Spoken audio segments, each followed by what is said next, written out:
শুভ বিজয়া সবাইকে আর শুভ সকালও। আমরা সপরিবারে শনিবার দিন মায়ের ডাকে আমাদের মহাপীঠ তারাপীঠ চলে আসি। তো আমরা পুরো প্রকৃতি দেখতে দেখতে সকলে মিলে আমরা তারাপীঠে পৌঁছে যাই। তো দেখতেই পাচ্ছ তারাপীঠ ঢুকে মানে ঢোকার রাস্তাটা কত ভিড়, তাহলে ভাবো ভেতরে কত ভিড়। তারপর এখানে সেই নদীতে গিয়েছিলাম, এখানে নাকি আমাদের পামা খেবা স্নান করতেন। এই হচ্ছে আমাদের মা তারা মন্দির। তো আমরা সেখানে লাইন দিই, আর আমি লাইন দেখতে গিয়ে পেয়ে যাই আমার মানে আমাদের সেম কালার জামা হয়ে গেছে। তো আমাদের বীরভূমবাসীর জন্য, আমরা জানতাম না এটা, আমাদের বীরভূমবাসীর জন্য আধার কার্ড নিয়ে গেলে আর সেটা কোনো টাকা লাগে না, ওখানে ফ্রি হয় আমাদের বীরভূমবাসীর জন্য। তো মন্দিরে ঢুকে দেখতে পাচ্ছ যেখানে আমরা লাইন দিয়েছি এতটাই ভিড়, মানে কি বলবো, পা ফেলারও জায়গা নেই। কোনো রকম মায়ের দর্শন করে আমরা এই সামনে পুকুরটাতে, এখানে প্রদীপ এসব জ্বালাতে হয় নাকি, এসব জ্বালিয়ে নিলাম। তারপর মায়ের পায়ের একটু দর্শন।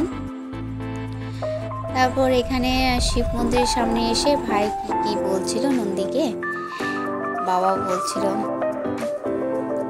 তারপর আমরা চলে আসি স্কন মন্দিরে, যেটা পীরচন্দ্রপুরে রয়েছে। এখানে প্রসাদের ফোন নেওয়া হচ্ছিল। এই হচ্ছে শিব মন্দির।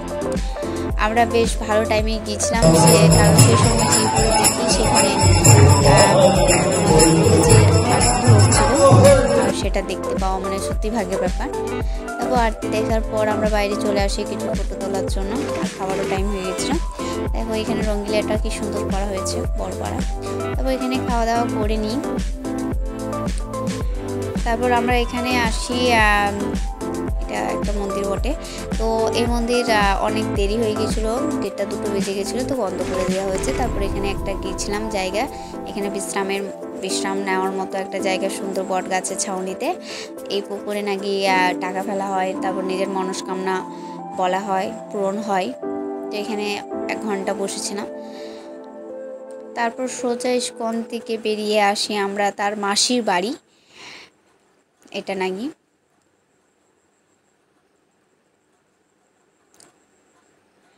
এখানে মন্দিরগুলো বেশ সুন্দর, একদম মনে হচ্ছে যেন উড়িষ্যার সেই মন্দিরগুলোর মতো ভুবনেশ্বরে। তো তারপর সব দর্শন করার পর মায়ের আশীর্বাদে সুস্থ স্বাভাবিকভাবে বাড়ি ফিরে আসি।